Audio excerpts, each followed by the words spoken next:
የማክሮ ኢኮኖሚ ማሻሻያው የኢትዮጵያ ንግድ ባንክ በፋይናንስ ዘርፍ የሚጠበቅበትን የመሪነት ሚና እንዲወጣ አስችሎታል አሉ የገንዘብ ሚኒስትርና የባንኩ የዳይሬክተሮች ቦርድ ሰብሳቢ አህመድ ሺዴ።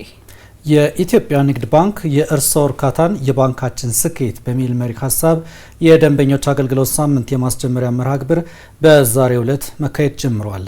በዚህ ወቅት መልእክት ያስተላልፉት የገንዘብ ሚኒስትሩ አህመድ ሺዴ የማክሮ ኢኮኖሚ ማሻሻያው ጠንካራ እድገትን እያረጋገጠ በስኬት ጎዳና ላይ እንደሚገኝና ይህም የፋይናንስ ዘርፍ ትርጉም ያለው ለውጥ እንዲያመጣ ማስቻሉን አንስተዋል።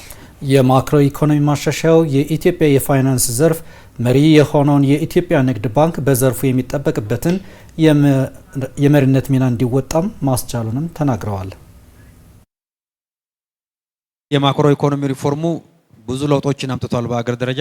በዚህ ለውጥ ማዕቀፍ ንግድ ባንካችን አሁንም ስኬታማ በሆነ መልኩ በከፍተኛ ውጤታማነት እየተጓዘ ነው የሚገኘው። ከዚህ በተጨማሪ የአጠቃላይ የፋይናንስ ዘርፍ ጤናማነትን ለመጠበቅ ሰፋፊ ስራዎች እንደ መንግስት ተሰርተዋል። የንግድ ባንካችን አጠቃላይ ለፋይናንሻል ሴክተር ስታቢሊቲ ትልቁና ዋነኛው አንኳር ነው። በአብዛኛው አጠቃላይ በባንኪንግ ዘርፍ ያለው እንቅስቃሴ ከ50% በላይ የሚሸፍነው ንግድ ባንካችን ነው። እስከ 900 ቢሊዮን የሚጠጋ ብር ቦንድ በማተም በንግድ ባንክ ተከማችቶ የነበረው የመንግስት ልማት ድርጅቶች ብድርና ካፒታሉን በማሳደግ በ10 ዓመት ጊዜ ውስጥ በመንግስት በጀት እየተያዘ ክፍያ ማድረግ የተጀመረበት ስርዓት ነው። ይሄም የንግድ ባንክን የነበረበትን አጠቃላይ የአሴት ኳሊቲ ችግር በከፍተኛ ደረጃ የፈታና የባንኩን የአሴት ኳሊቲ በከፍተኛ ደረጃ ያሳደገ ነው።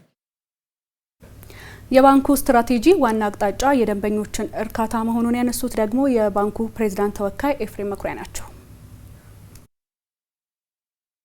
ከምስረታው ጀምሮ ባሉት 77 ዓመታት በአጠቃላይ ያላስመዘገበውን ከ515.5 ቢሊዮን ብር በላይ ተቀማጭ ገንዘብ በማሰባሰብ ስኬት በ2017 በጀት ዓመት በማስመዝገብ አስደማሚ ታሪክ ሰርቷል። በዚህም አጠቃላይ ተቀማጭ ገንዘቡን 1.6 ትሪሊዮን ብር ከማድረሱም በላይ ጠቅላላ ሀብቱን ከ2.3 ትሪሊዮን በላይ ያሻግሯል። በመቀጠልም በያዝነው በ2018 በጀት ዓመት የመጀመሪያ አጋማሽ ከ325 ቢሊዮን ብር በላይ ተጨማሪ ገንዘብ በማሰባሰብ አጠቃላይ ተቀማጩን 2 ትሪሊዮን ብር ማድረስ ችሏል። ይህም ባንካችን በህብረተሰቡ ዘንድ ከፍተኛ እምነት እያሳደረ መሆኑን ያመላክታል።